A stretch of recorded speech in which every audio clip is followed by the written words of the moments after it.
जय जगन्नाथ फ्रेंड्स। आज वीडियो रे मु आपण मानकु देखैबी हमर गंजाम जिला धानघर ठारे थिबा हमर गोपीनाथ मंदिर आ गोपेश्वर मंदिर दुईटा जाक मंदिर गोटे जगह विराजमान अच्छी आउ देखा मंदिरटा केमती होती आ मंदिर विषय में आम जाना। प्लीज मो वीडियो शेष पर्यटन देखते आ वीडियो भल लगी लाइक शेयर सब्सक्राइब भी कर दियो।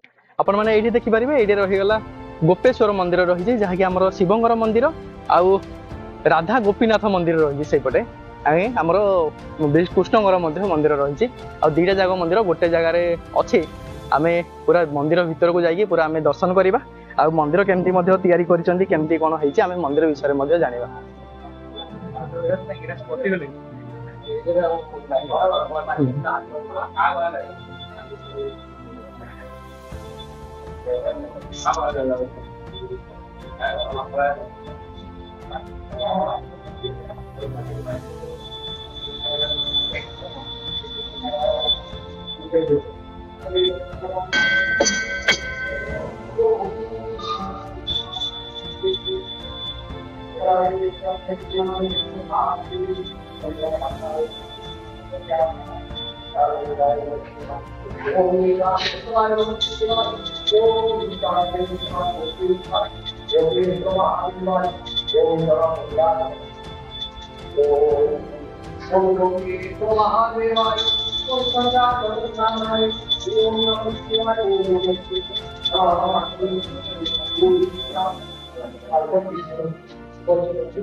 आउ एई जगह आपण माने देखि परिबे दुईटा जाक मंदिर देखंतु एठे केते सुंदर भाव रे एठे कारुकार्य होईछि आ निर्माण करा जाईछि। देखंतु एठे आउ एठे हम एबे देखिबा राधा कृष्ण मंदिर देखिबा।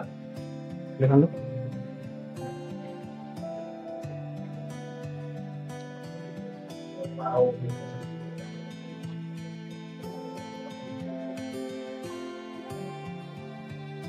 सामने रहिसंदी हमर गरुड़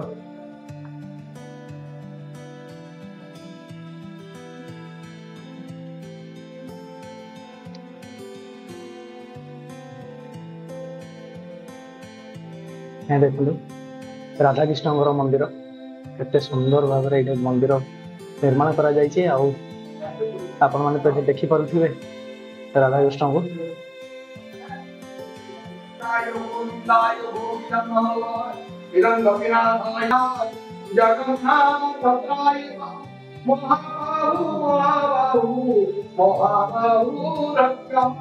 हरे कृष्ण कृष्ण गोविंद जय हरे कृष्ण ग्रामवासी वृंद आम चिकिटी तालुका और चिकिटी निर्वाचन मंडल लोक और बाहर बहुत भक्त माने यही अनुष्ठान को दान देइछन्ति। आमर विधायिका थिले उषा देवी मध्य से बहुत टंका भी देइथिले। ये गाँव ग्रामवासी माने समस्ते पैसा काढ़ी ये मंदिर ये निर्माण कर समस्त अनुदान रे मंदिर होइछि। भगवान गोपीनाथ गोपेश्वर महादेव ये एरिया अंचल समस्त अल्प हो कि बहुत हो किए किए देइछन्ति अनुदान ये मंदिर तैयारी होइछि। आज ये अनुदान मंदिर चलछि।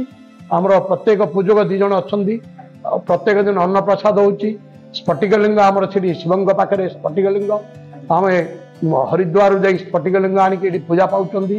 गोपीनाथ राधा गोपीनाथ आइछन्ति आमर गुजरात आई मैं भक्त माने समस्त अनुदान रे ये मंदिर प्रतिष्ठित है निर्माण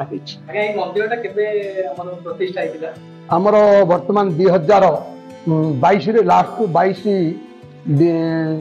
23 रे आमर प्रतिष्ठा होता 2023 आमर जनवरी मास में प्रतिष्ठा होता मकर संक्रांति सरी मकर संक्रांति की प्रतिष्ठा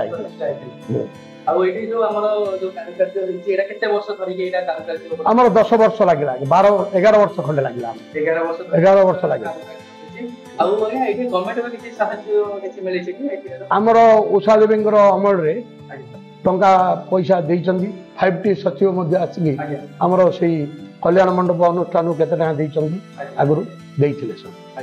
तो आउ एठी केमिति एई जगह रे केमिति पूरा माने कोन कार मानसिक थिले ना एठी केमिति मंदिर नाही आम ग्रामवासी धानघर छक को बहु आमर मंदिर किछि नथिला हेले आमे ग्रामवासी वाला हम पिला माने बोलबम जाउतले पूरी जाइथिले हमर पिला माने बोलबम रे जाई आसी से माने कहले आमे गोटे ईश्वर मंदिर तोड़ेबू ବୋଲି କହିବାରୁ ବିଷ୍ଣୁ ମନ୍ଦିର ହେଲେ ତୋଳିବା ପାଇଁ ସମସ୍ତଙ୍କର ଆନନ୍ଦ ହେଲା।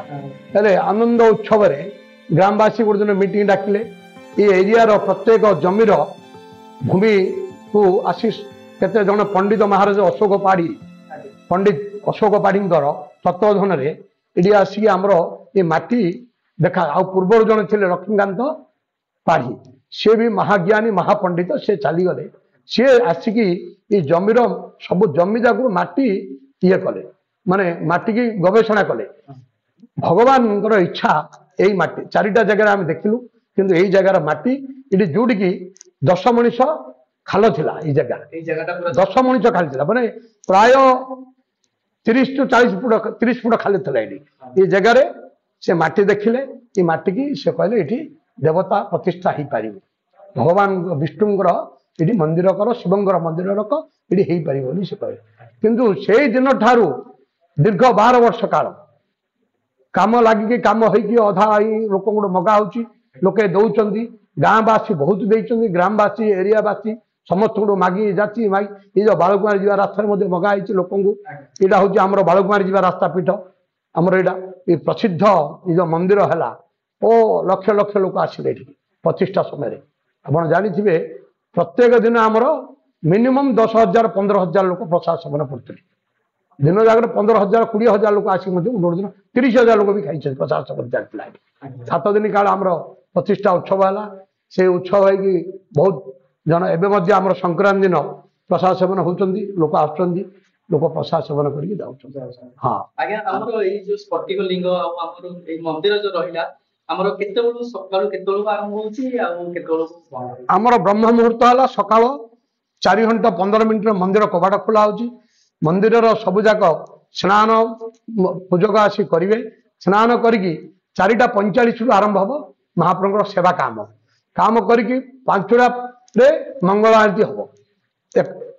ଆଗେ ବିଷ୍ଣୁଙ୍କର ମନ୍ଦିରର ମଙ୍ଗଳ ଆଳତି ହବ, ପୂଜକ କରିବେ, ତାଙ୍କର ସରୁ ସରୁ ଶିବଙ୍କର ଆଳତି ହବ। ଆଗେ 2ଟା ମନ୍ଦିରରେ ପ୍ରତ୍ୟେକ ଦିନ 5:05 ସରି ମନ୍ଦିର ଆଳତି ସରିଯାଇଥିବ, ବ୍ରହ୍ମ ମୁହୂର୍ତ୍ତ ଆଳତି ହେଇଯିବ ସେଠି। ତାପରେ ଆଉଥରେ ବାଳଭୋଗ ହବ, ବାଳଭୋଗ କରିକି ତାପରେ ଆଉଥରେ ମଧ୍ୟାହ୍ନ ଭୋଗ, ମଧ୍ୟାହ୍ନ ଆଳତି ହବ, ଆଉଥରେ ସନ୍ଧ୍ୟା ଆଳତି ହବ। ସନ୍ଧ୍ୟା ଆଳତିରେ ସନ୍ଧ୍ୟା ରାତି ଆଉଥରେ ଅନ୍ନପ୍ରସାଦ ଭୋଗ ଅଛି। ସବୁଦିନ ଅନ୍ନପ୍ରସାଦ 2 ଟାଇମ୍ ଭୋଗ ହବ। ହଁ, ବାଳଭୋଗ ବି ହବ, ଆଉ 3 ଥର ଆଳତି ହଉଛି ଦିନକୁ।